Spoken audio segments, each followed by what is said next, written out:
موږ سره یتیمان او خلخانې داره له غاړې څو یتیمان دي په غاړه دي؟ د ما سره 2 کوره یتیمان په غاړه دي. دواړه ته او دواړه روزګار نشته اوس؟ کار روزګار نشته، سپینګیری یم.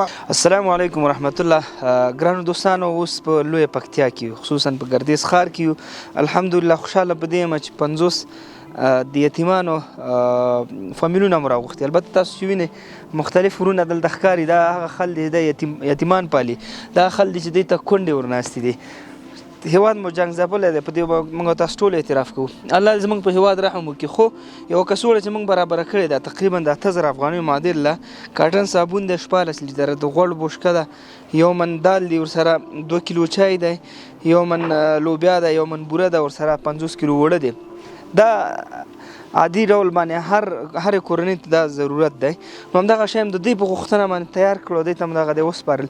پوهېږئ الله تعالی په قرآن کې آیات کې فرمایي بسم الله الرحمن الرحیم الذين ينفقون اموالهم بالليل والنهار سرا وعلانية فلهم اجرهم عند ربهم ولا خوف عليهم ولا هم يحزنون.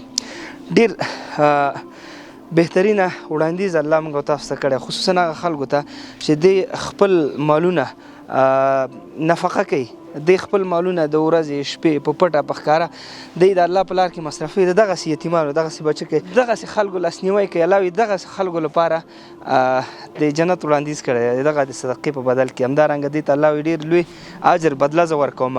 نو که چېرته غواړئ په دغه وړاندیز کې ځان شامل کړئ، راځئ. اوس هم وخت شته دی، قمر بنسټ مو خدمت کې دی. موږ غواړو دا اوس پکتیا ده، بیا غواړو خیره پکتیکا، خوست، آسی شمال ولایتو طرف ته هر ولایت ته کوشش کو خپل وس توان هغې ته ورشو، هغې سره یو څه وکړو. ولې ځکه هر نفس مکلف دی خپل توان او وسه پورې.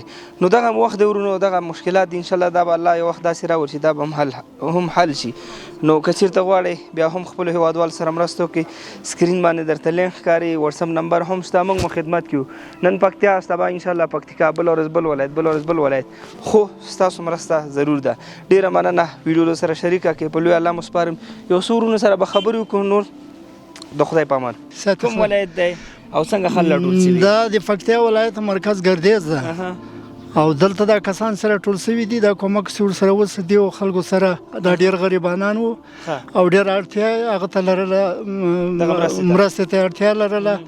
نو د دې مرسته هر چا چې کړې وي د خیره بنسټ وي، هر څوک چې وي ډېره شکریه ترې ادا کوو، ډېره مننه ترې کوو او موږ ته ډېره ښه په شفافیت توګه باندې د مرسته راکړله او راکوي او ټولو ته حق ته خپل حقدار ته خپل حق ورسېده. مشکلات څه دي؟ لنډې راته مشکلات دا دي چې افغانستان ډېر هغه د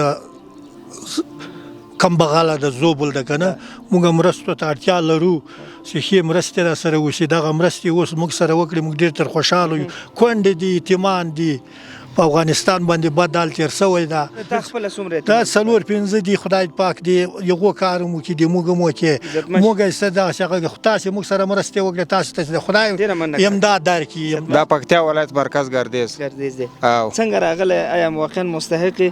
موږ مستحقین یو او غربت زیاته، قیمتي زیاته ده، بلکې موږ سره یتیمان او خلخانې داره له غاړې څو یتیمان دي په غاړه دي؟ د ما سره 2 کوره یتیمان په غاړه دي. دواړه ته او دواړه روزګار نشته اوس؟ کار روزګار نشته، سپینګیری یم او کار روزګار بیخي پیدا کېږي نه، قیمتي زیاته ده.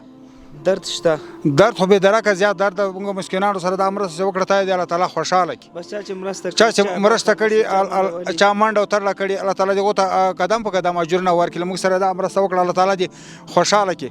هیله کوم چې نورې مرستې هم موږ سره وشي. موږ سره کونډې، یتیمان او دا خواران غریبان موجود دي. السلام علیکم.